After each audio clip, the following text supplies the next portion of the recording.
Saint-Esprit dit, une puissance ne parle pas, c'est une personne qui parle. Le Saint-Esprit a parlé de l'appel de Barnabas et de l'appel de Saul. Bien que comprendre ce que je viens de dire sur le Saint-Esprit qui parle t'amènera, lorsque tu pries, des fois à te taire pour l'écouter. Mais quand nous sommes là, Saint-Esprit, Saint-Esprit, Saint-Esprit, amen, tu parles, fais-moi de puissance, la puissance, l'onction et tout. Et puis tu pars, tu ne crois pas qu'il y ait une personne. Tu crois seulement c'est une batterie qui va te recharger pour faire des grandes choses. Mais si tu crois qu'il est une personne, tu vas l'écouter. Alléluia, tu vas l'écouter. Qui peut témoigner aujourd'hui que le Saint-Esprit lui a parlé? Oh, le Saint-Esprit est venu le jour de la Pentecôte. Est-ce que tu en profites? Aujourd'hui, nous sommes là à 18h28. Est-ce que l'Esprit t'a parlé? Tu vas dire non, moi il ne me parle pas souvent, il n'est pas disposé. Le Saint-Esprit parle tout le temps, mais on n'entend pas, parce qu'on ne croit pas qu'il parle.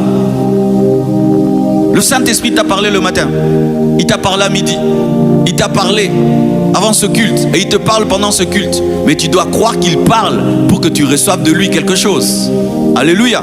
Et regardez, même lorsque nous disons que le Saint-Esprit nous parle, en lingala nous disons Mungongo moroboe et le belinga. Une voix là m'a parlé. Mungongo moroboe. Le Saint-Esprit c'est Mungongo moroboe. Mais si tu dis le Saint-Esprit, Dieu m'a parlé, l'Esprit, Dieu m'a parlé, tu vas prendre cela en considération. Et le Saint-Esprit parle de plusieurs manières, alors de plusieurs manières. Je vous ai raconté une nouvelle manière que le Saint-Esprit ces derniers temps utilise dans ma vie. Ce sont des coïncidences entre ce que je pense et ce qui se passe à l'extérieur. C'est-à-dire, je peux être là, je pense à quelque chose, tu le dis. Tu le dis, mais tu ne sais pas ce que je pense. Ou je pense à quelque chose, la télévision le dit. Je pense à quelque chose, Internet le dit. Je pense à quelque chose, je regarde un panneau, c'est ce que je suis en train de penser qui est sur le panneau. Je pense à quelque chose, j'ouvre un livre, je tombe sur la phrase qui est dans ma pensée. Alléluia.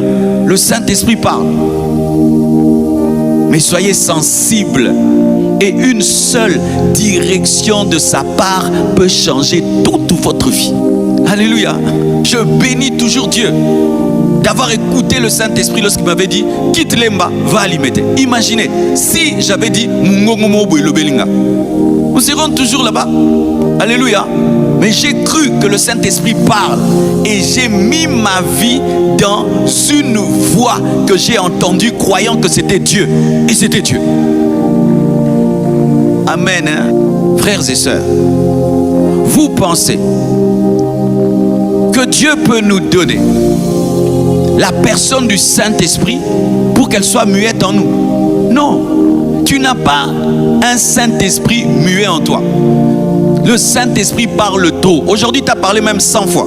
Vous savez ça? Même 100 fois, il t'a parlé. Mais tu n'as pas été sensible. Il t'a dit de plusieurs manières. Des fois même, c'était une émotion seulement que tu as sentie. Tu as cru que c'était ton émotion, mais c'était l'Esprit qui t'a parlé.